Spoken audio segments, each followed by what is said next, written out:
Welcome to Barnyard Language, honest talk about running farms and raising families. We are Katie and Arlene, an Iowa sheep farmer and an Ontario dairy farmer, with 6 kids, 2 husbands, and a whole lot of chaos between us. While this is a podcast for farm families, sometimes our content isn't for the whole family. So kick off your boots, reheat your coffee, and join us for some Barnyard Language. Hello, listeners, and welcome to another episode of Barnyard Language. Hope that you're doing well in the new year. I know we've already had one episode, but it's still early in the new year. We don't have any resolutions, as far as I know. I don't. Do you, Katie? No? We're not resolving to do anything, but we'll just, keep putting podcast episodes out and you can listen to what we're up to. Katie, what is going on in Iowa these days? How's the farm? How are the kids? Kids are good. I think we've all more or less recovered from spending so much time together over Christmas. The kids are not in daycare anymore, which is nice. And it is nice to have them home, don't get me wrong. But 2 solid weeks together in the winter in Iowa is kind of a lot. Katie, you're now entering the world that some of the rest of us have lived in for years, but welcome. My kids, I don't know if it's the age difference or who they are, or if the answer is just yes, but there's no time where they are apathetic towards each other. They are either the very best of friends or literally actively trying to kill each other. There is no middle ground. Right. We couldn't just be playing in separate rooms or go read a book or something. No, that's not possible. There's no time that they are not engaging. We sold some sheep yesterday, which was nice.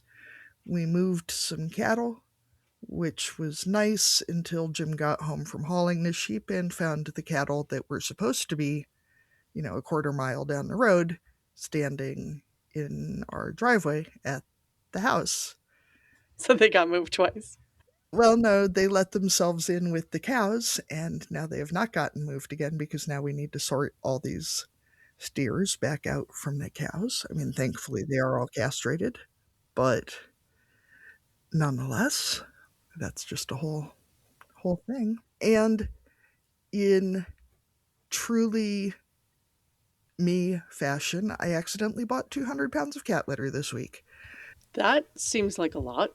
I know you have a few cats, but Yeah. No, I was doing Walmart pickup and I added cat litter to the cart, and then I saw that a different brand was on a rebate, so I added that cat litter to the cart and added extra, because it was on sale, and forgot to remove the first one. So, upside, I won't need to buy cat litter for a while, because even with 5 cats, 200 pounds of cat litter is kind of a lot. it is a lot. Was the delivery person impressed with all of that hauling? Well, I picked it up and they managed to set it on top of the muffins and the salad that I had bought. Okay, good. So now you have 0 muffins, 0 salad, but a lot of cat litter. I made the muffins work, and I fed some of the most squish salad to the guinea pigs, so everybody was happy. So that's fine. How are things at your place, Arlene? Things are going well these days. I should knock on wood or something. We had our annual barn party, which was fun as usual. Lots of people came, neighbors, people from church, lots of farmer friends, family. It's an eclectic group, but there was lots of fun to be had. Tons of food and hardly any leftovers. I was, looking at the table at a couple points in the night thinking, oh gosh, look, I'm going to have, some baking maybe to bring back into the house at the end of the night, or this or that might be still left over. Nope. It was like a bag of chips and some leftover, kind of the dredges of those nacho dips. And that was pretty much it. But that's good. That means the people were well fed. Lots of beverages were shared. Maybe some people had too much tequila, but we won't comment too much on that. And it was good overall. It was fun to do, and it actually worked out really well because barn party was on the Saturday, and then that Wednesday the classifier came, which is the person who comes and judges our cows, judges scores.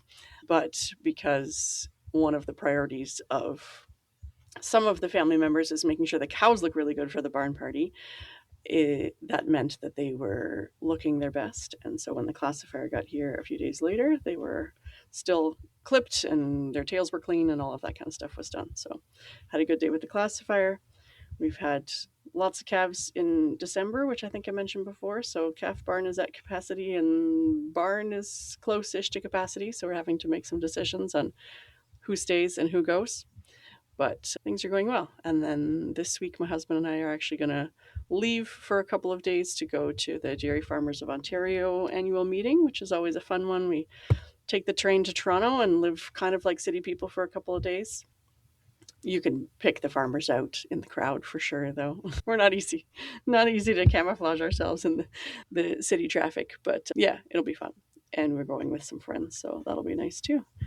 And while we're there, we're actually going to go and see a show in Toronto as well, because while you're already off the farm, you might as well. So we're going to go see a musical. So that will be fun as well. And the boys, my daughter's away at school, but the boys being at home with my mother-in-law's support is not nearly as stressful as it used to be. So I feel pretty good about that. You know, the older two do their barn chores. The younger one can pretty much look after himself. And as long as I make sure there's the right kinds of food in the house, or, you know, the older one can go and pick stuff up from the grocery store himself too. So that's good too. So things at this very moment, I don't want to jinx it, are going fine.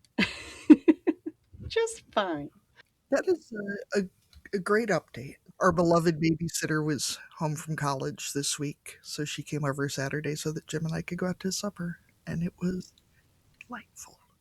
Oh, another thing we did this week is the middle two share a room, and they have these model kits that are like robot-y kind of guys. I'm sure that they would be embarrassed that I don't know exactly what they are. Anyway, there's these Japanese models that they buy and they have gotten for Christmas and birthdays and stuff like that. So there's a bunch of them in their room, and so they wanted a display cabinet. So we went to the city, went to IKEA, and bought the Billy bookcase and the glass doors for it to go on. And I was going to a family birthday party for one of my aunts, and the kids weren't coming with me. And I got a picture, and it was already assembled. I did not have to do a thing. So I got them to IKEA, and I helped them navigate IKEA because it can be overwhelming. We did take the shortcut a few times. But they assembled the whole cabinet all by themselves, and all I did was anchor it to the wall. So that feels like a milestone in a person's life. First IKEA assembly.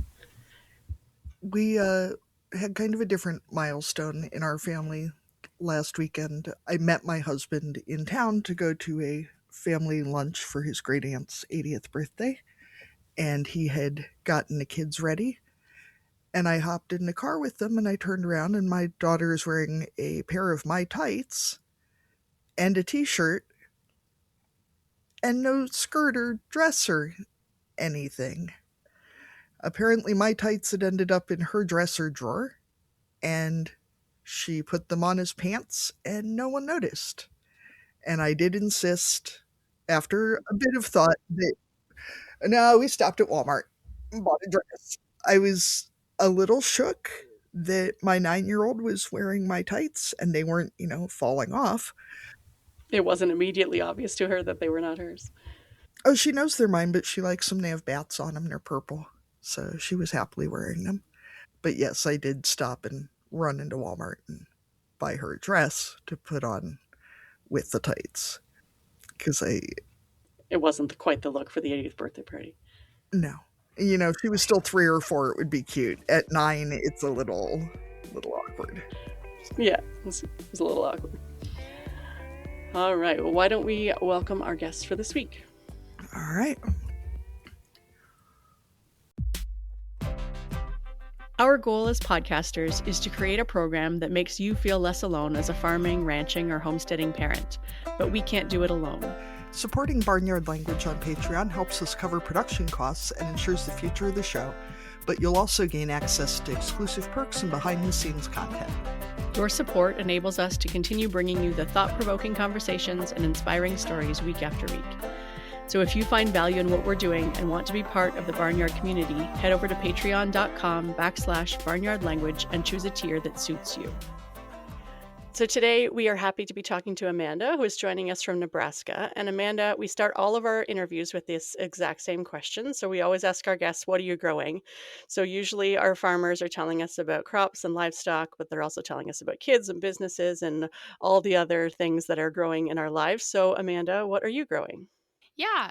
So I am married to my husband who does most of the growing, let's be honest, of the crops and the animals. So we have a cow calf operation. That's kind of predominantly what we do. Alongside of that, we have corn, soybeans.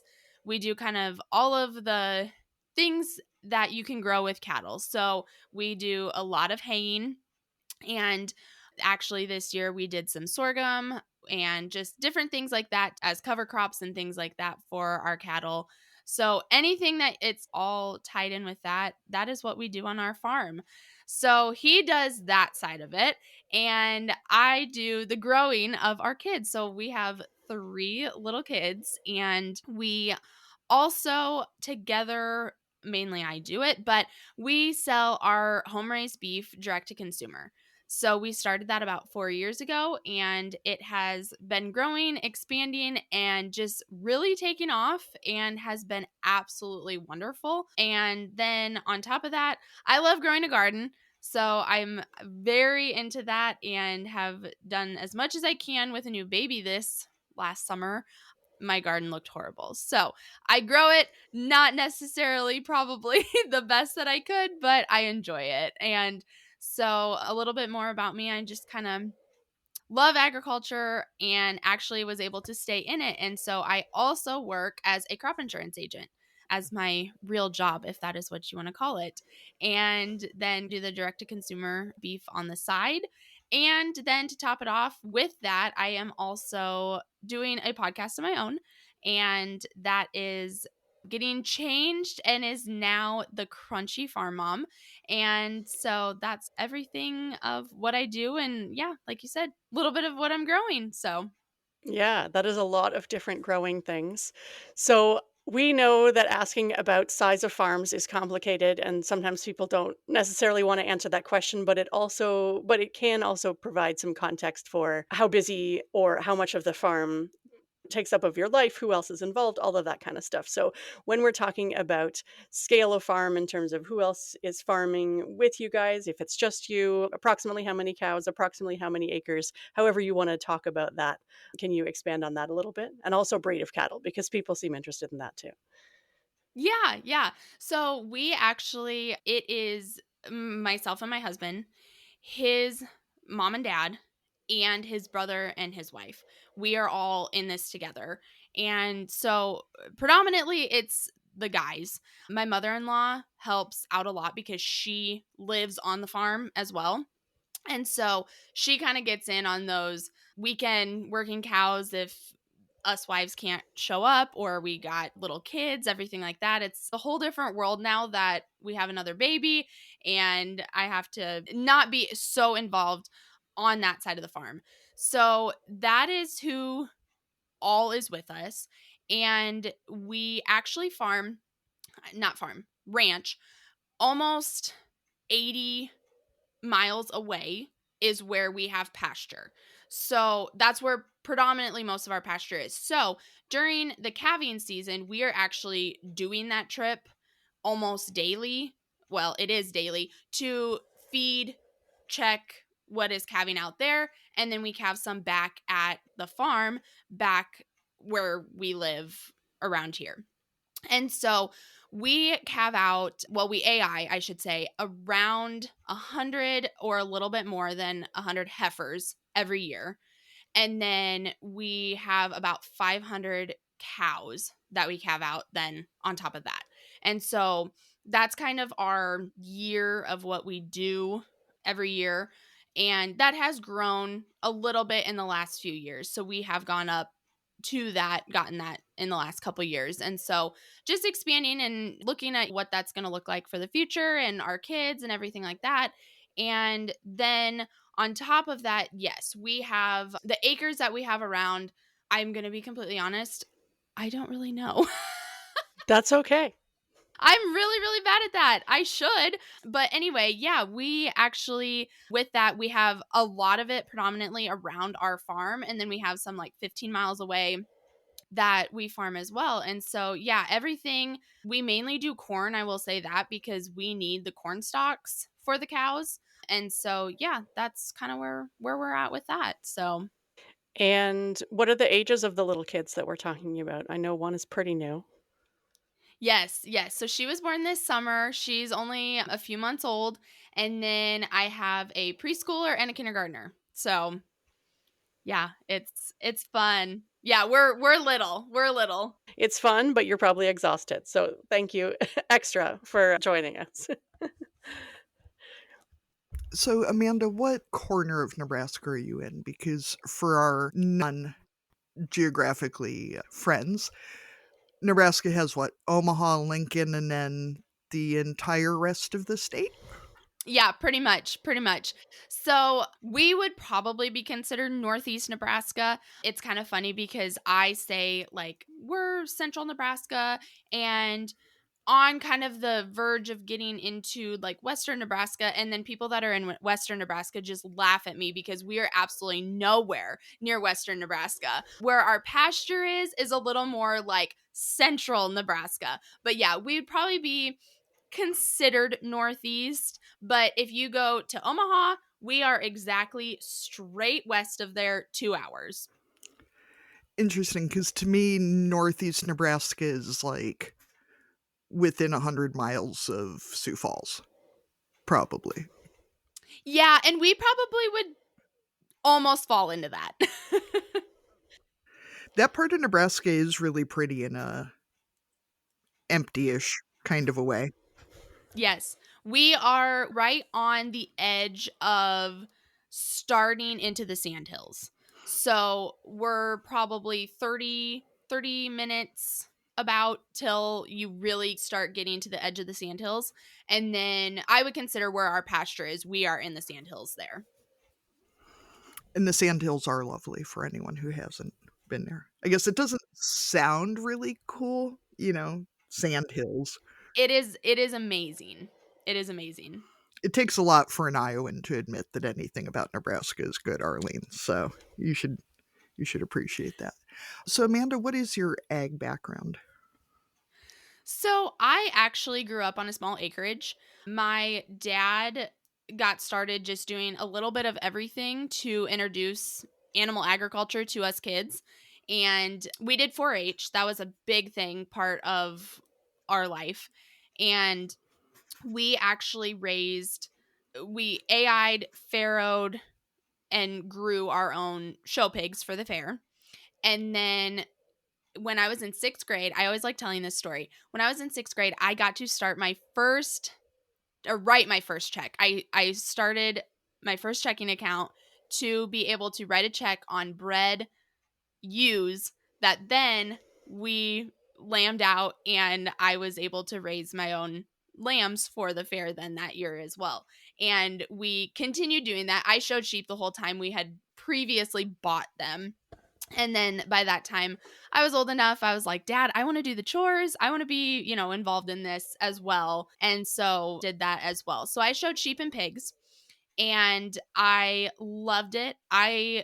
In high school, kind of got the idea like, I want to do something else, go to college for something way random. And then it kind of ended up, I was like, what am I thinking? I love agriculture and that's what I want to do. So I actually went to the University of Nebraska Lincoln and got an animal science degree, and I was dead set that I wanted to sell show pig feed. Well, any really show animal feed. I wanted to be a feed salesman. And I did that for an internship for a summer and I absolutely loved it. I really did. And then ended up getting engaged and things changed. And so it's just kind of one of those things that now I still am in agriculture as my job. I said that I'm a crop insurance agent. So that really is all tied in together, and I love being able to see that side and bring it home to the things that we do on our farm. And I love to help where, like I said, where I can out at the farm. My role looks a little bit different lately, but I do enjoy it. I will say, the book side of stuff. If I can keep records, I do, our own bookwork, stuff like that. I really enjoy that side of it. And sometimes people forget that that is also part of agriculture. It's a very big piece of it. I feel like if anyone wants to debate how important the record keeping is, tell your tax agent that you don't have any records. And, when the IRS shows up, or whatever your local equivalent of the IRS shows up. Or even when you go to sell a cow. Yeah, Amanda, though, maybe you could have a chat with my husband, because we're in the process of updating from, I would like to say, paper records to cloud-based. And this morning, when I asked my husband for the cattle records so I could enter them into this program, he said, well, they're just kind of in my head. And I mean, granted, we have 17 cows, and feeders and that, so we're not like a huge operation, but I'm not quite sure how I'm going to get everything into the app, because I have not seen that AI function yet for. Yeah, downloading from husband's brain to app is not is not one of the options. Yeah, I mean, honestly, our calving records are just in my Facebook Messenger, which is, we found, actually a fairly efficient way to do it. What do you like best about being a crop insurance agent? I have a friend who's an insurance agent, and I don't want to say I don't get it. I mean, it's really important. Yes, yes. So, as you know, I'm sure Iowa has probably been getting this a little bit more as probably the last 3, 4, 5 years.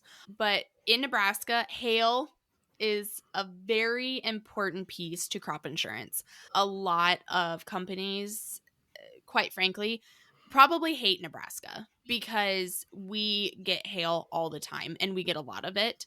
There isn't a year that I remember since working there. And I also helped with this when I was in like junior high and high school. That was my summer job. I worked at the place I work now, and I did paperwork and keying and stuff like that.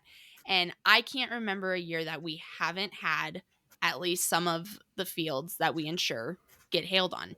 It's just something that is going to happen. And so I like that side of one. I don't like seeing the crops damaged, but I like being able to see that we are able to help the farmers because it's going to happen. And I like being able to know that we can help that piece of the puzzle, that they are covered, and that we have that protection for them. It's really, really gut wrenching when you, as a producer, go out there and see your field completely destroyed. But at least like figuring up their payment and knowing like we can get this and this, knowing that that is behind it, helps a lot with that gut wrenching feeling. What is one of the misconceptions that people have about crop insurance that you would want to correct? Like, are there people out there who have thoughts about crop insurance that are wrong and actually could put them at risk? I don't think, and I'm not going to say on different agents because I don't know how they run their side of the business to protect their producers. But I would say there's not really, like with the people that we use, I know there's a lot of talk of like, okay, if I don't take this, and that perception of like, if we don't spend the money and pay this premium and we're continuously paying this year after year, like it's not adding up. We're not getting that big of a losses to get that back. But it only takes a matter of 5 minutes to get it completely hailed out. And then if you don't have that, then you are sitting up a creek without a paddle. Like, you have nothing to back you up. And so I think we don't really see it, like I said, with our customers, but I think there are some people that have that perception on the fact that it really does help. Whereas some people don't take it. They're like, it's not necessary. I'm going to save money.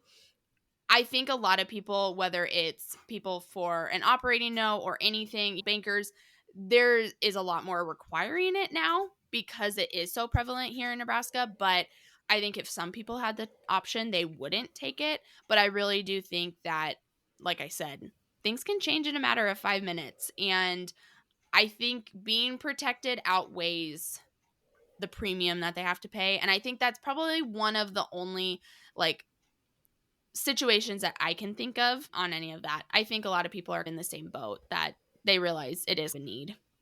Well, and I think, too, one thing that non-ag people especially might miss is that, if you're not farming, you hopefully have auto insurance if you have a car, and hopefully you have some sort of homeowners or renters. But when you're talking about damage to a farm, especially with things like flooding or tornadoes, straight line wind damage, things of that nature, I guess fires, depending on where you live, you could be talking about your home, your vehicles, and your business at the same time. And that's a complicated moving parts sort of a thing. And especially if you've got crops and livestock, and that's a lot of specialized knowledge that is involved there. And yeah, I mean, the margins are thin on basically everything. Yes. And when it comes to your crops, that is someone's job. Like that is someone's income. Whereas your car, your house, yes, your car might assist in making you an income, but that is not like your sole income if you get that hailed out. That is not, you're going to be able to find a different vehicle to get you where you need to for your job to make you money. But you are not going to be able to just pick up in the middle of July and plant a new field and have that source of income at the end of the year. Definitely. So we've talked to a few different people over the past couple of years who market their own beef, and people come into it for different reasons and at different points in their farming careers sometimes. So when did your family start marketing their own beef, and has your approach changed over time, and what kinds of things have worked for you and then or haven't worked? Yeah. So in September of 2021, I kind of began this whole business. And what the discussion was at the time back then, our steers were bringing fairly decent money. And granted, now as we're talking about this, the cattle market is just astronomical. I mean, this is night and day difference compared to what it was back in 2021. And we were thrilled getting $1,100 for heifers, steers. It was crazy back then. And we were happy with that. But we looked at it as, okay, we are selling steers and we are selling heifers at the sale barn. And our heifers are getting, I don't want to say stolen, but they weren't bringing near as much as what the steers were. And I get that in the grand scheme of things with feedlots and everything like that. I do understand what they mean in a certain sense. But at the same time, we're not calving all of these steers and heifers and saying, okay, we have two of them that don't look like they're going to survive. We're going to go and save the bull calf rather than the heifer calf. Like, we're going to work our tail off trying to save both of them. That's what we're in the business for. We don't care, steer, heifer, we're going to save them. And so what our idea was is we're doing the work. They are the guys out at the farm are putting in the work day after day, and we're getting these heifers that, like we said, we feel are getting stolen. And so some of the idea, which this really in the grand scheme, I will put into perspective, we probably process 2% of what we have for the animals that we have. So really this doesn't help, but it does a little bit, that we take some of those heifers if we have steers that have gotten frozen ears or something like that, that we are going to get docked, we will take those steers and feed them out as well and put it into our beef business. But predominantly, we get a lot of the heifers. And that's kind of where we took off with the idea that, hey, we're going to do something that we can get a little bit better return on these for the work that we put in. And it's also a way to share our farm with other people, because at the time we were coming off of, everybody knows, 2021, everybody, we're coming off of COVID. Everybody's like, what? This is where our food comes from? And so we were coming off of that idea, and I was so sick of people during that time being like so oblivious to where their food came from and what was happening in the world when we had a fully stocked freezer. Like, that's just how we grew up, and that's how we continue. And we were able to have what we needed. And so that was another thing, bring our farm and our education and info to others. And so that's the idea of how it got started. From there, my idea was to completely like not do anything. We're in rural Nebraska. People have their own beef. I shouldn't have, like, I'm going to ship everything. That's where my business is going to be. Well, started down that road, and don't get me wrong, I ship beef, but I don't do it very often. I would say probably 85 to 90% of my customer base is local, right here in either my town or the surrounding towns. And I never in a million years in rural Nebraska thought that that was going to be the case. I assumed, which when you assume that you that I was going to not have to provide anything for that because everybody had their own beef, and that is completely untrue. And I have just been blown away by the local support, and it just, like, every day just amazes me, and I am so thankful that this business turned out to be how it's obviously meant to be, and completely not what I thought it was going to be. So, yeah. So, are you doing farmers markets, or are you doing door to door delivery in your local towns, social media? What kinds of marketing are you doing? Yes. So we actually got it started September 2021, but you have to feed stuff out. It's not like just cows grow overnight. So by June of 2022, I had beef in my freezer ready to sell. And I hit the ground running with farmers markets, and I went absolutely crazy. All of 2022, all of 2023, just went, it was weekend after weekend. And to put this into perspective, and people can picture this, I'm not very strong. So my husband, at like 11 o'clock at night, we'd get the kids to bed, do whatever we needed to. Then we would go load up these freezers. So I have two small freezers that fit perfectly in the back end of my pickup. And we would load these freezers up, and he would have to lift them up into the pickup. And then we would have to reload all of the beef. And then when I would get to shows, if it was outside, I would be able to hook up. I had a generator. I'd be able to hook them up to that and run them out of the back end of my pickup. They could stay there. If we went inside, I would have to unload all of my freezers, put it on a cart, take it inside, put it on the table. Then I'd always have to have somebody with me because I'm not strong. I can't lift a freezer by myself. Then get those freezers out, haul them into the place, then reload my meat. It was work. And it was stuff that my husband was like, why can't you just like start a business and sell pillows? Because you could lift those. But he's like, I have to do all this work. So anyway, and I'll tell you, my husband does not go with me to these shows. Like, that is not his forte. He is the farmer. I am going to be the seller and the marketer. So my mom would help all the time. She loved it. But God bless her. Thank you. Like, so much thanks that she actually wants to go and help me. So anyway, that was like kind of all of what I did then. And so it's one of those things that it got to be too much. And then I started realizing the kids were getting impacted by it. Mom, you're gone on the weekends. I wouldn't see them. I was working during the week, Weekends I was busy going to shows, and it was a lot.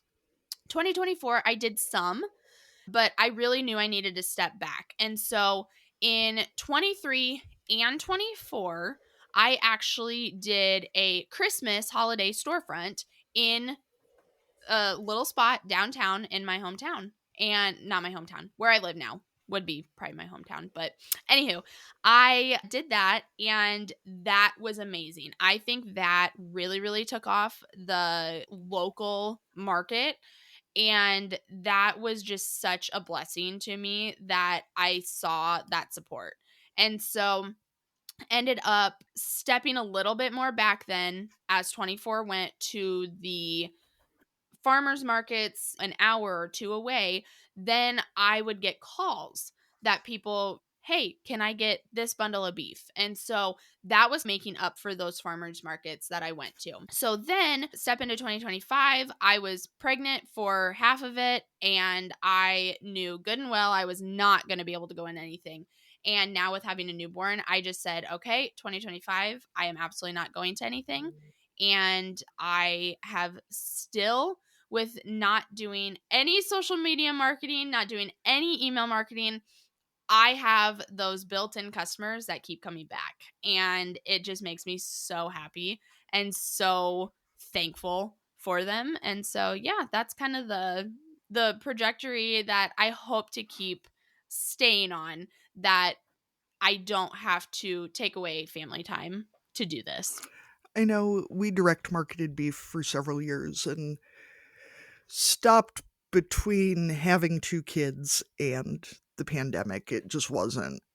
I was paying more for daycare than I was making some weeks, or paying a babysitter to come down to farmers market to watch my kids, and because they weren't old enough to just hang. Farmers market is a pain in the ass. I mean, I'm sure it's hard for other vendors. I imagine probably if you're selling, like, just pumpkins, or, like, please don't come for me, pumpkin growers, but you know what I mean, or, like, little crocheted dolls or whatever. But meat, you have health inspectors, and a lot of places you have a city health inspector and a state health inspector, and if you even look at a state line, you've got a federal health inspector, and food safety is incredibly important, please don't get me wrong. It's such a shit ton of paperwork, and there's no good way to keep meat cold. It's heavy. It's really hard to display raw meat in a way that n- very few people want to look at a raw steak. You can't build a beautiful table display of raw steaks. You can make it look real nice for like 5 minutes, but in July in the Midwest, like, that's going to get so gross so fast. So it's interesting to talk about other ways to do this, like having customers. Are they coming to pick it up from you then, or are you dropping it off? So some come and pick it up, some I will drop it off. It's sometimes, hey, if I'm going to work in the town that I grew up in and somebody orders, it's like, hey, I'm coming to work on Wednesday. I will bring it with. I will get it to you either during my lunch hour or before I head to work. I'll come and drop it off, or you come in and get it from me. It all flows really nicely of how I have it going on. I will get text messages, I'll get phone calls, and when it works for me, I'll say, "Hey, maybe in a day or two I can get this rounded up and I'll bring it over to you." And people are super understanding with that, and it's been going really easy for us. So you describe yourself as crunchy. What does that mean to you? And what are some easy places to make some changes if people are interested in that? I would have described myself, which I don't think this was even a term back then, but crunchy, if that's what you want to put it as, back when I was in college. So that was kind of when it really got started of, hey, I need something more because I didn't feel, I don't want to say healthy, I didn't feel good. I was looking for more because I wasn't getting answers with how I was feeling and what like I had going on. But you're a poor college kid and you don't have the resources or the money to do really anything about it. I did get started using essential oils back in college. So that was my first thing. And I went with that for a while because I'm like, okay, like things are just, they are what they are. I guess I'm going to be feeling like absolute crap my whole life. It's fine. And so then got pregnant, had a horrible pregnancy, felt absolutely terrible. Then I had my son, and I don't want to say was really, really sick as a baby, but as he got older, started getting just like chronic coughing and was constantly sick and just all of that. And it started making me dig in more and do the research. So I was doing little crunchy things as time went on, even before I had him, but it amplified once I had him. So some of the crunchy that I would consider is one, looking at more of the root cause and not just band-aiding the thing. That was kind of my main thing that I really like wanted to attack. But that also then includes looking at simple swaps that you can do in your household that is going to help you in the long run. And so whether that was our dish soap, whether it's our laundry detergent, just different things like that. Another thing that I would consider is, this sounds really weird, but like some people don't realize that like air purifiers are a super simple thing to have in your house, and a lot of people don't have them. It's just such an easy thing that some people are doing, but I think it has made a tremendous relief off my shoulders, probably because I don't have to wait to do something and go to like wait for the doctor, wait to go to the doctor in 3 or 4 days when they're like, wait it out, see if the fever quits. Like, I have resources that I have learned and researched and done that I'm like, okay, I know my kid has a fever and he's kind of feeling like crap. So I'm going to soak his socks in ice cold water and do the fever sock trick. Or I'm going to put potatoes and onions in his socks. Or I'm going to make up a garlic salve and put that on his back and his chest because he's got respiratory issues.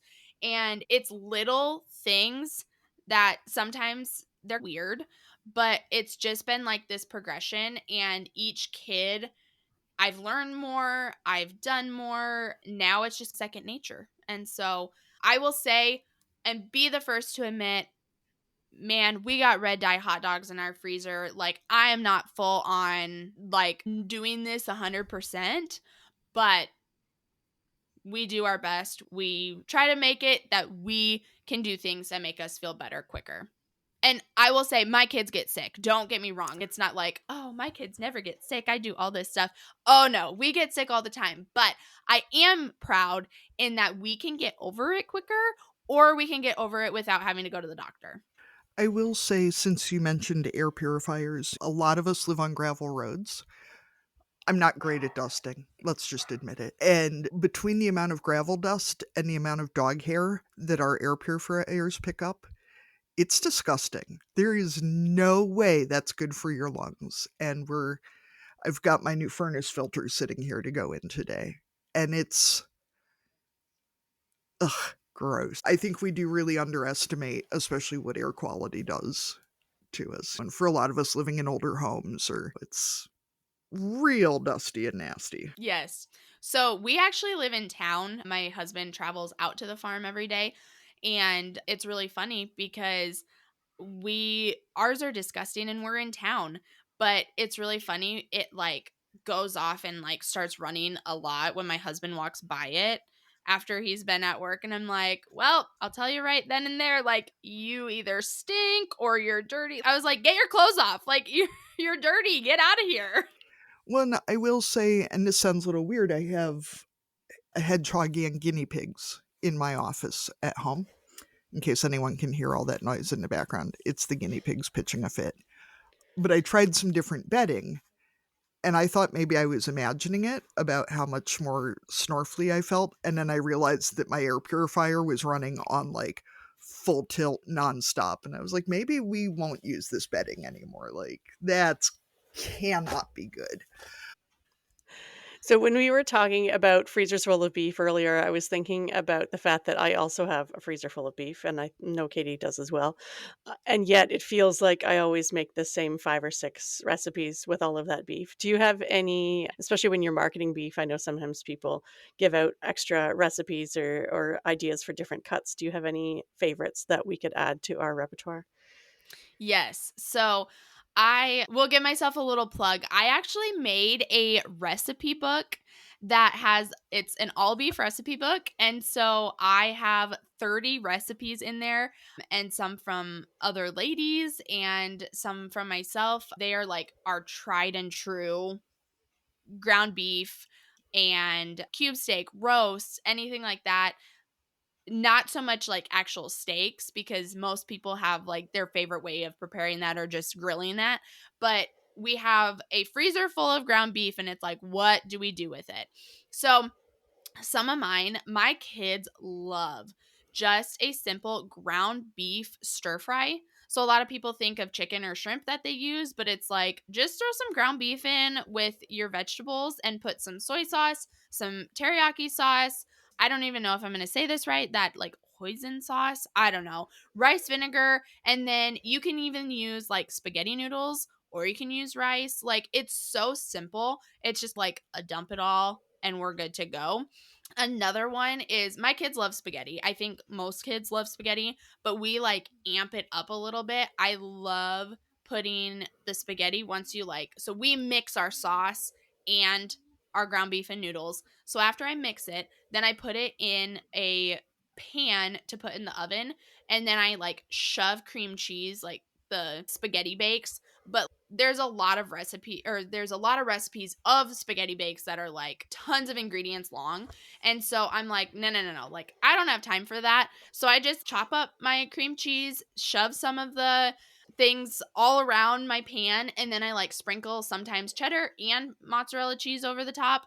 Super simple. But yeah, both of these recipes and then a lot more are in my cookbook, because yeah, there's a lot of people that just consistently, I don't know what to make. So, Amanda, this is, I don't want to say that big of a coincidence because farm moms of little kids.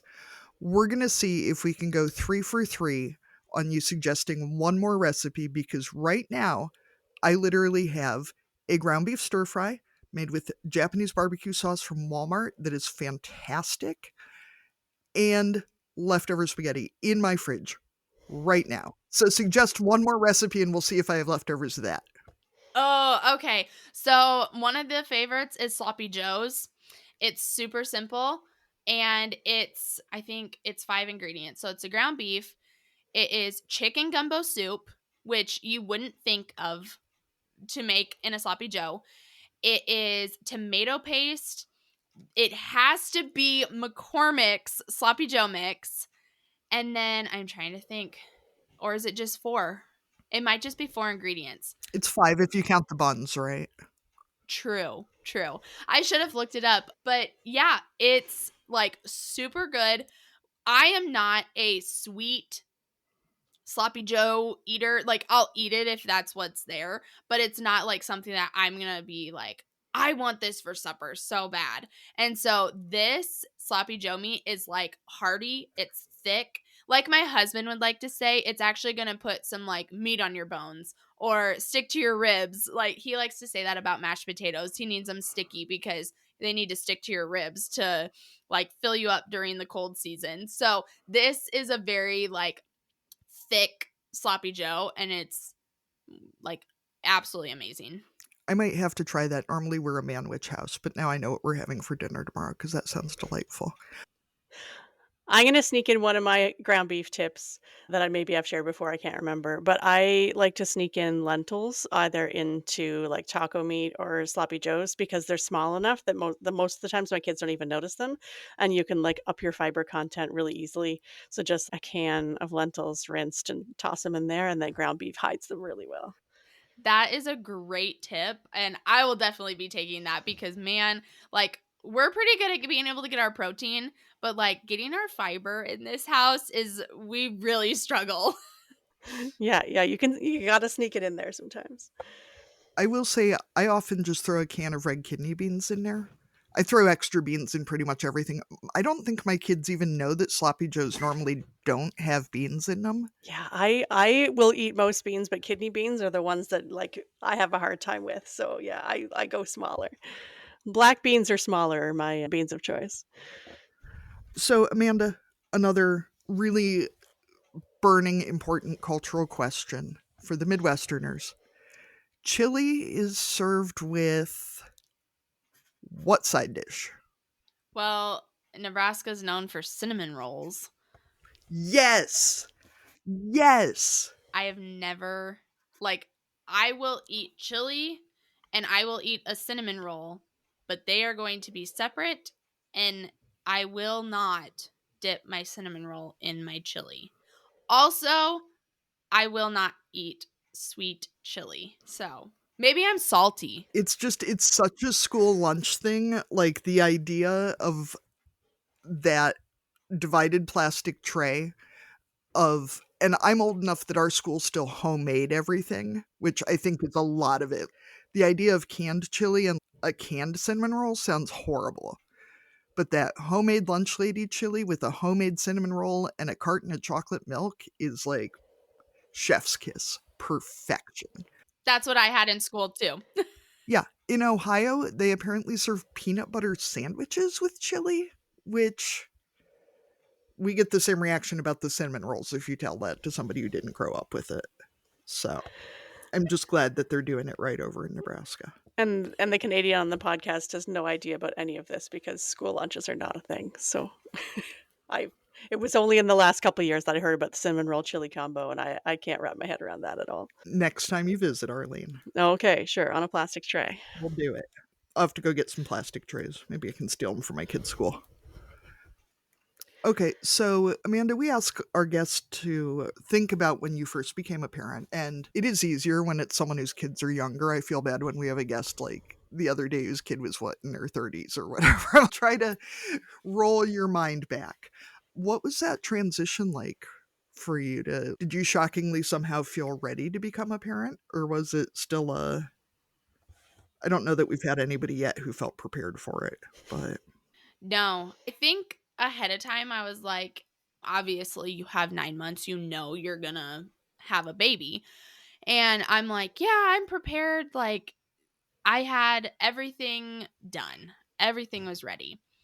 And then my oldest son was born, and this is a really bad situation in my idea. So we had a snowstorm the day that we brought him home. We got home and then had a snowstorm. Then my grandma passed away 2 days before he was born. And the funeral for my grandma was the day that we brought him home. And my mom also had foot surgery and was on like a scooter, and we have 4 steps into our house anyway that you get into it. So I had nobody when we came home. My husband brought me home and was like, I got to go out to the farm. So, which that was fine. Whatever. So I'm sitting here with my newborn and I'm like, what do I do with him? I didn't even know, can I just sit here and rock him all day? Like, how many times do I need to feed him? Like, you know nothing. You know absolutely nothing. And they tell you nothing. And you are not prepared for what you're getting into. But then, you get in the swing of things a couple weeks down and it's like, oh yeah, we got this. No problem. And looking back, I'm like, good heavens, how did I keep him alive? What was I doing? And so anyway, then comes your second kid. My boys are 17 months apart. And it's second kid comes and it's, oh yeah, I got this. And by the third kid, it was just like a breeze. I kind of had a gap in between the second and third. And it was one of those things that I'm like, man, I kind of forget what I was doing. Like how, like I didn't really remember that like this happened or this happened when you have a newborn. But I just rolled with the punches this time. Like it was so simple because you've already been through it. And I think there's a lot of muscle memory when it comes to motherhood. But getting back to your initial question, no, you cannot be prepared for motherhood, but you are the best mom for your child. So no matter what your decisions are, no matter what anybody else says or judges you on or tries to persuade you into doing, you are the mom. You and your husband are the parents. Like, that is what is going to be most important. And so you can take, yes, I enjoyed my mom and my mother-in-law's like expertise, because obviously, yes, they raised how many kids, like they knew what they were doing. But don't let people push you into decisions that you're not comfortable with. And honestly, everybody says this, but I promise it is true. It will get easier. I think one of the best resources I had when our first was born, especially because our kids are also 16 months apart. One of the best resources I had was two of my closest friends had babies that were born about exactly the same time I got pregnant. And so having friends I already trusted very highly, but who were just far enough ahead that I could get the benefit of that experience, but weren't like, God love mothers, mothers in law, old ladies at church, whatever. Like, they mean so well. Many of them have so much experience, but just the generational, cultural, technological differences now, and the crushing feeling of being told, I never needed XYZ, and or being stopped in the parking lot, which makes no sense, to be told that your baby doesn't have socks on and will certainly die of frostbite because it is 68 degrees out. And now we're going to stand out here longer to talk about how your baby is probably dead of exposure from it being 68 degrees out. And just that, having that community of people who are just a little bit ahead of you, and bonus points if one of them comes from a big family or already has a child. So there's like a little more experience there. Because, yeah, I mean, I'm an only child. I didn't grow up with babies around. And I brought that first one home, and I was literally like, we set her down, and I turned to my husband. I was like, now what the fuck do we do? Because, like, I don't know. Like, I have no idea what I'm doing. And it is such a, like, trial by fire moment where, yeah, the second one is just, I'm already changing diapers. I can change twice as many. This is fine. They're close like that. Going off of that, so this is TMI, and I apologize if there is any men ever listening, but I got home with my first kid, and I told my husband, I said, before you go to the farm, I have to run down the street to our Dollar General and get pads. I said, how did I not know that I was going to be coming home bleeding? I was like, I have nothing. I said, why don't they why isn't that on a checklist? I mean, I had older siblings. I have a sister, but that's not something that you bring up all the time. And I knew people did like padsicles and things like that, but I was like, I don't know. Apparently that didn't go through my head, but I had all my kids' clothes folded and he wasn't going to give a damn if his clothes were folded or not.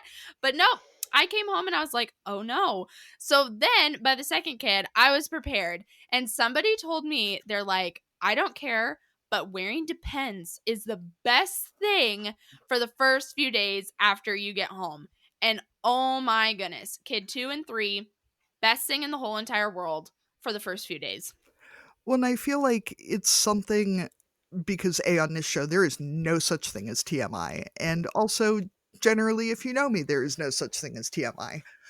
I had scheduled C-sections with both babies, and somehow in my mind, any bleeding would be because of the vaginal delivery and not because of the apparently dinner plate-sized open wound that the placenta... How would I know how big of a wound a placenta leaves? I raise cattle. You don't see them wearing Depends for a week after they have a calf. I don't know. I was not prepared. And my friends were like, oh, make sure you have pads. But like, they both had vaginal births. This is a little TMI even for me. There's a big difference in the amount of bleeding that oh, make sure you have pads implies, which to me would be like maybe a regular period level of bleeding. Any like horror movie level of things that can happen. And especially when you're like, you've got a new baby, very good chance there are stitches somewhere below your belly button. No matter how that kid came out, there's a good chance that there's stitches. No matter what, there's trauma. And you just getting blood on stuff is the last damn thing you want to be worried about. My TMI was that I thought I was prepared because I had cloth breast pads, and that was not good enough for what was coming out of my body. I had to go disposable on that because there was way more milk than I thought was going to be coming out when I was not feeding. My milk never came in, had to bottle feed. It still had like one day that I leaked milk everywhere. And then my body was like, nah, never mind. I'm just like, bodies WTF. That should be the new tagline for our show, Arlene. So since you're still in the baby, toddler, preschooler trenches, are there things you kind of alluded to it already, but is the way that you approach parenting different now that you have 3 kids than when you went from 1 to 2 or when you just had 1? It definitely is. Me and my husband were just talking about this. So first baby, our house was spotless. I had all the time in the world to do any and everything. I mopped my floors once he like started crawling and being all over. I mopped my floors every 2 to 3 days because I had nothing else to do. Like I sat and I stared at him or I mopped my floors and it was amazing. I see pictures of when he was a baby and I was like, oh my goodness, this house can look like that. So anyway, getting back to the main point of this, yeah, well, the second baby came and the house was okay, but definitely did not scrub the floor near enough. He got a fairly clean house. Now this time it was hilarious. My husband was like, well, looks like she's just gonna have the dirtiest floor. It's never gonna be clean. And we're just gonna have to put her like in a little tote to sit and not crawl around because the house is gonna be so dirty. I was like, that's terrible. And so getting back to the actual question, it changes your perspective. First kid, you are so worried about so many things because you've never experienced it. You don't know what to expect. And so you're very on top of stuff and you never go out of the house without a bottle or a diaper. And now by the third kid, you let go of that expectation to be perfect. You let go of, I don't know what I'm doing. I can't handle this, to sometimes we leave and all of a sudden I made an hour trip one way, got there, realized I didn't even pack a diaper bag, and we had a whole hour trip back home. And I was like, all right, don't poop. We can manage this. I could have bought diapers there, but I was like, nah, that's going to take more time to stop. Let's just head home. It'll be fine. And I would have never imagined doing that with my first kid. This time it's a whole different story. And you let go of that everything has to be perfect type of mentality. And you just go with the flow. And it makes it really a lot more enjoyable to be able to do that. I'm sorry, I'm kind of dead at the idea that you mopped your floor every 2 to 3 days. I guess living in town, maybe your floor was cleaner than ours, that 2 to 3 days was enough to, like, actually make it clean. Oh, I vacuumed it all the time, like every single day, but like actually got like the mop bucket out all the time. Yeah. So maybe other people do that, but I know I don't regularly. Now, if I get it every like 6 months, I was going to say 6 months, so I'm glad that you went there. we should be lucky. Yeah, if we didn't have cleaning help, we'd be lucky to hit 6 months. I will say, Amanda, I was just having a laugh because I was going through photos. You know, my daughter likes to look at photos when she's falling asleep at night. We look at them on my phone. And last night I found one from when she was probably 7 months old, 8 months old. You know, she was just starting to get around by herself. And I had spent all this time, and I do wish that when they warn you about things that are dangerously unhealthy or whatever, that there was a list of these things are really unhealthy and really important. And these things, ideally, your kid wouldn't do this, but don't lose your mind if it happens. So our daughter she was so cute. She was so bald. She had the biggest eyes. She was so sweet. And I caught her in our entryway chewing on one of my husband's shitty chore boots. And I was like, this whole time I've felt bad because I don't have a shopping cart cover and I'm not bleaching everything within a 50-foot radius at all times. And I took you to Walmart without socks that time in May and you almost died. And now you're just out here chewing on a shitty muck boot, just looking happy as a little clam. Didn't get sick, nothing. And I'm just like, maybe we don't need to worry this much about everything. There are definitely things you should really avoid, but it would be nice if we were a little more clear about what things those are. Not that I think it's good for kids to be chewing on shitty muck boots, but it doesn't seem to have done her any harm. I agree. I have an exact story, very similar. My oldest, I was dead set by the time he was able to be up and about walking. I'm like, okay, we still have the pacifier. We're going into spring. We're going to do the whole entire summer without the pacifier outside. The first day, it was really nice in March, and we go outside and we have flower beds that have like sand in the back of our yard, not dirt.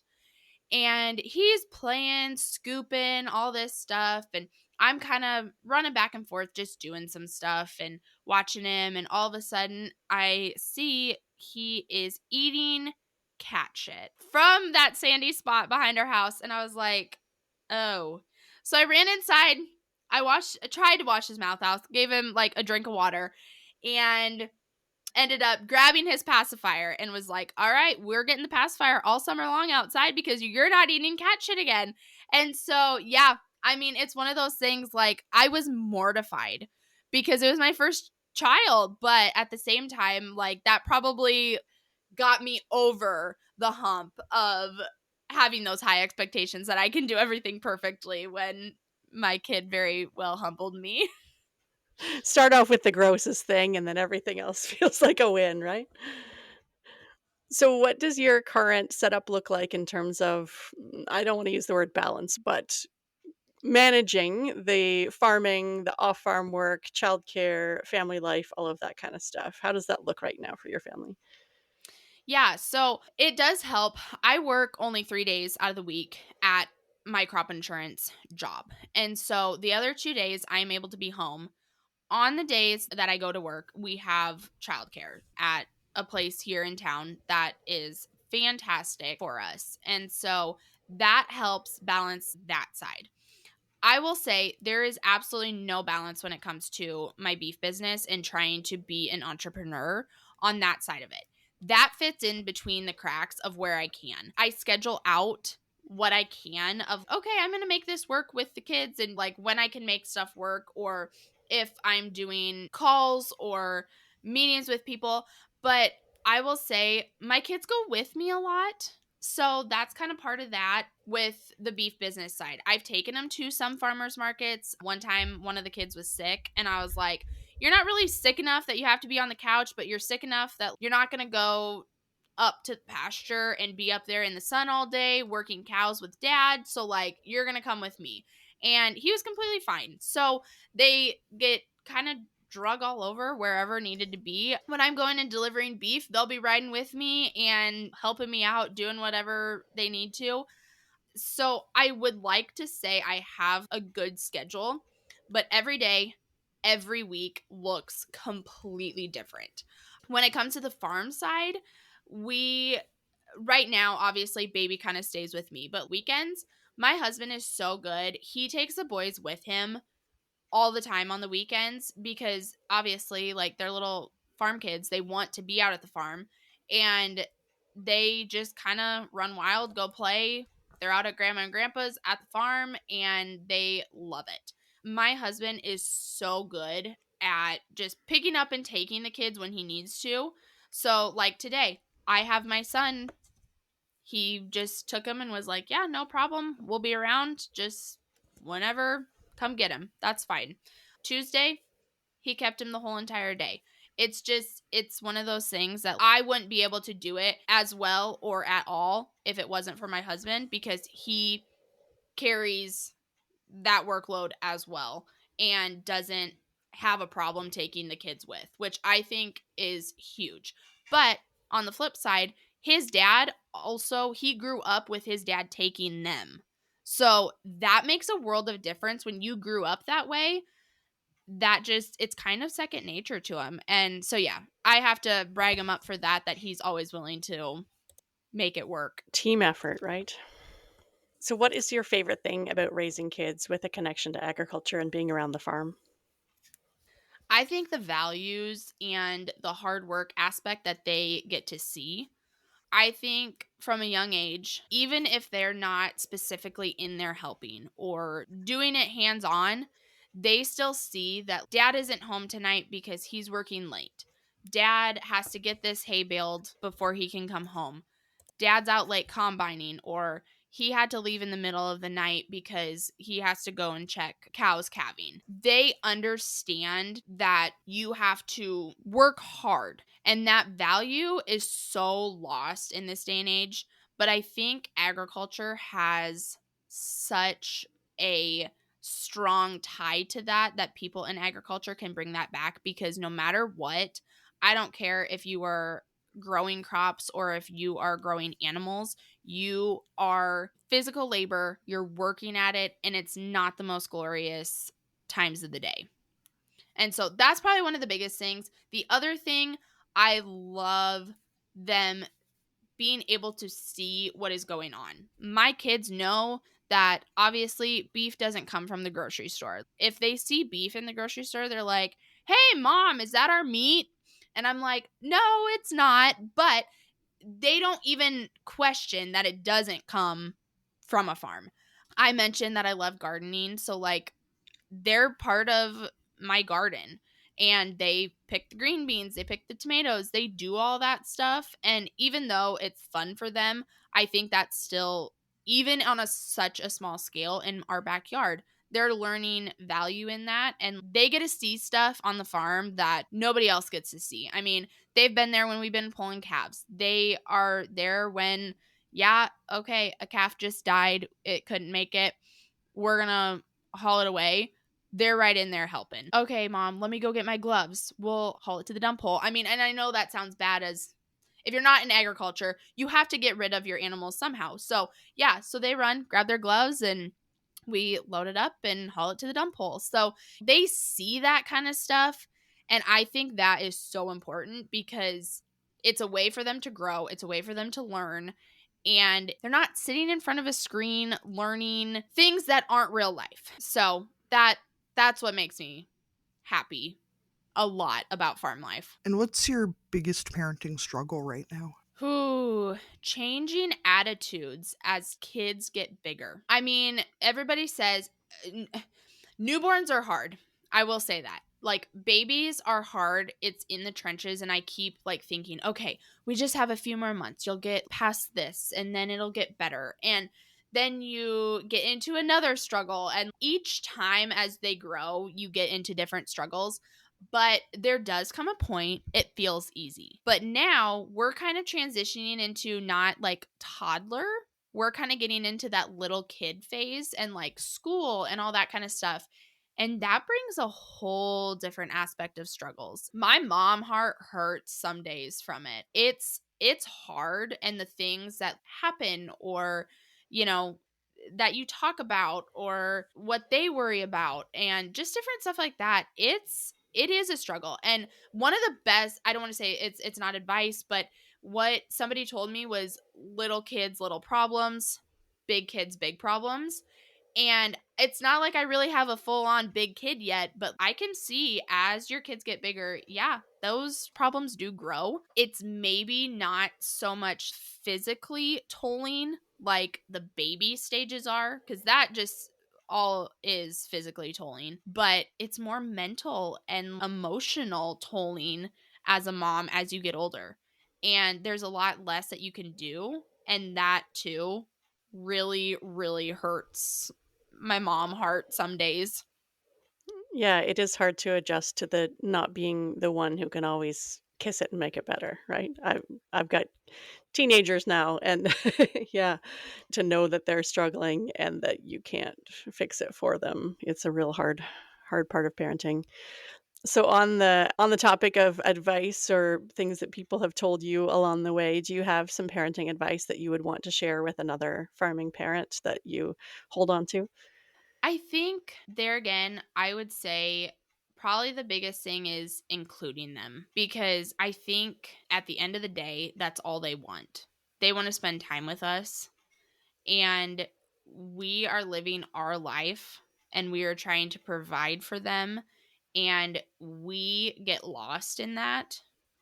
And I think as the kids, they just want our time and they don't care if it is helping me, like the other day, cut up potatoes in the kitchen for supper, or if it is going to the zoo. They don't care.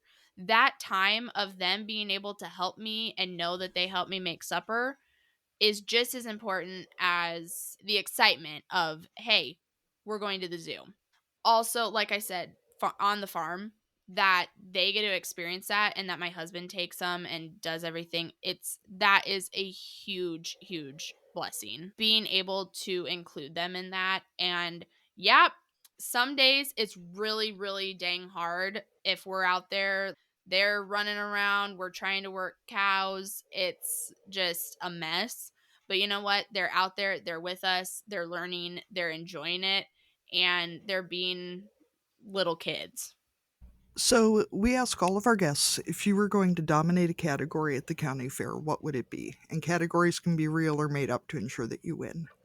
Okay, so I probably gave it a little bit of a way earlier since I was in 4-H, but I would 100 times go back to 4-H and dominate in pig showing. That was my all-time favorite. I had pigs that was my thing. I would go and I would walk them up and down my driveway. I enjoyed the heck out of it. And I went to a county fair that is probably one of the best in Nebraska, and it was dang hard.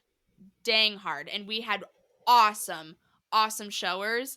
And unfortunately, my last year, I was only able to get reserve champion. That was the highest I had ever gotten in showmanship. But I would 110% go back to that because, oh, it's great. And this year we got my son started in Clover Kids with a bucket calf, and man, it was a blast. And bringing back, I'm definitely going to be that fair mom. That's fantastic. Do you have the death stare like like that pig girl that has gone viral on the internet, or are you a more subtle stare at the judge person? No, I was a little more enjoyable. I was going to have a nice little smile. As I got a little bit older, I probably tried a little bit because that's what all the winners did. But no, I was a little bit more enjoyable looking when I showed. Not staring directly into the judge's soul. Arlene, I feel like your daughter is an excellent example of that. Arlene's eldest she is a lovely young woman. Pictures of her showing look like she would cut you so fast and so bad, and she would not feel any regret about it. I love it. I am here for it. As someone whose own daughter has that same kind of face, I'm here for it. Yeah, you got to use it when you need it, right? So we'll move into our cussing and discussing segment. If you are a listener and want to submit yours, you can use our speak pipe for a voice memo or email us at barnyardlanguage@gmail.com and we'll read it out for you. Katie, what do you have to cuss and or discuss this week? Dogs.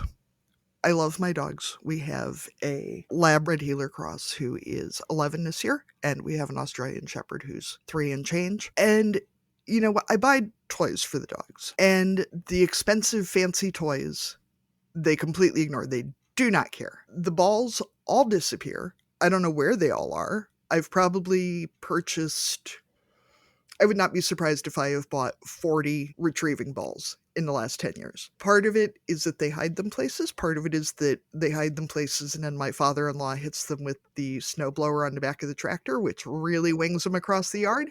It doesn't seem to damage them, but he can get some serious distance, so God knows where they're going. And then the toy they really love the most is if we shoot a raccoon or there's a road-killed skunk. And especially if they can get it down to where there's 1 foot and a scrap of fur, the less recognizable it is, the better. So you almost think you should go pick up that toy and, throw it to them, and then you realize that it's a part. Yeah, and then you realize that there's a foot on it, and you're like, "Maybe not." And that is the toy that they will leave directly in the path to the house. Like any actual dog toy, who knows? Random raccoon foot, for example. Not that I almost stepped on one this morning, right in front of the house. Conveniently located. They just want you to know what they've been up to. And cute story when Oli was a puppy, our big dog. He had a bone that got frozen into a puddle of ice and was frozen there for like 3 or 4 months with just one little corner of it sticking up over the ice. And he spent the entire winter trying to get that bone out. And it was about the funniest thing I've ever seen because it was just a little corner that he couldn't really get a grip on. But he would be out there for like an hour at a time trying to get that bone. Just killed me. That's where that expression comes from, right? Like a dog with a bone. Amanda, what do you have to cuss and discuss today? Well, we are in harvest season, and anybody that is around soybeans know that when the soybeans get harvested, the little black bugs come out, and we are getting eaten alive. They are no bigger. I don't know. Does everybody have those, or is that just a Midwest thing? Our soybeans just came off and we don't have any bugs, but I know Katie has mentioned it before. So I'm in Ontario. We get the tiny black ones, but mostly the fake ladybugs. The ones that smell and bite. Yep. Ours are the tiny black ones, and I have been told that they live in the soybeans. So as soon as they get harvested, they come out. And it is this last week. So it's cooled off a little bit this week, but last week, holy cow, 80, 90 degrees here still in the middle of October or the beginning of October, whatever. I don't even know what day it is anymore. But way too hot for what it is, what time of year it is right now. But anyway, yeah, they came out. So you're sweating, you're hot, it's sticky, and then on top of it, these dang bugs just eat you alive. And yeah, I will agree. Those little ladybug things, those are out too, like mad right now. So we're in that hard time where it hasn't froze yet. So the flies, the little black bugs, the ladybugs, like everything is. So just bugs in general. I am not a bug person. Yeah, all the bugs. Yeah, the dumb wasps are around a lot too right now because they don't know what they're doing with their lives, so they like start to find their way into the house and just like buzzing around in corners and stuff. Amanda, I assume you mean those little black ones that are like the little no-see-em fly things? Yes, like they're like the tip of a pencil. That's all the bigger they are. I mean, teeny tiny. They end up like in your eyes and in your nose, and you end up swallowing them, and they bite, and they're just disgusting. Arlene, what do you have to cuss and discuss? Well, like Amanda mentioned, it is beginning of October, and so today is actually corn freezing day for me and my mom and my sister and maybe a couple other people. I'm not sure who's outside right now. But it is still warm enough that we can do it outside, which is so nice because we set up a picnic table and a big propane burner with a giant pot and do not do any sweet corn inside the house because the stickiness of that job is just so gross. So the bugs will be out there as well. They'll be sticking all over us, but at least it means I don't have to hose down my entire kitchen when I'm done. We can just hose down the driveway and be done with it. So it's a big job. I don't actually preserve very much. I will admit I'm a bad farm wife. I don't have a garden, but my sister-in-law and brother-in-law they have a market garden, so we get corn from them. And this is I do corn and pumpkins are my two things. So today is corn day. So I will be very sticky, but the freezer will be full in a little bit. So we want to thank you so much, Amanda, for joining us today. Can you tell our listeners where they can find you online? Yeah, so I am on Facebook and Instagram as 2383 Farms, and like I had mentioned earlier, I have a podcast that you can listen to on, I think, all platforms. I don't know. Known as the Crunchy Farm Mom. And so, yeah, I love to meet new people and join in conversation. So send me a message or anything on Instagram. And then also, if you are ever interested in trying any of our beef, you can order that at our website. It is 2383farms.com. So I am so glad that you guys had asked me and that we got to chat today. This is great. Yeah, thank you for coming on. It was great to meet you. Yeah, thanks, Amanda.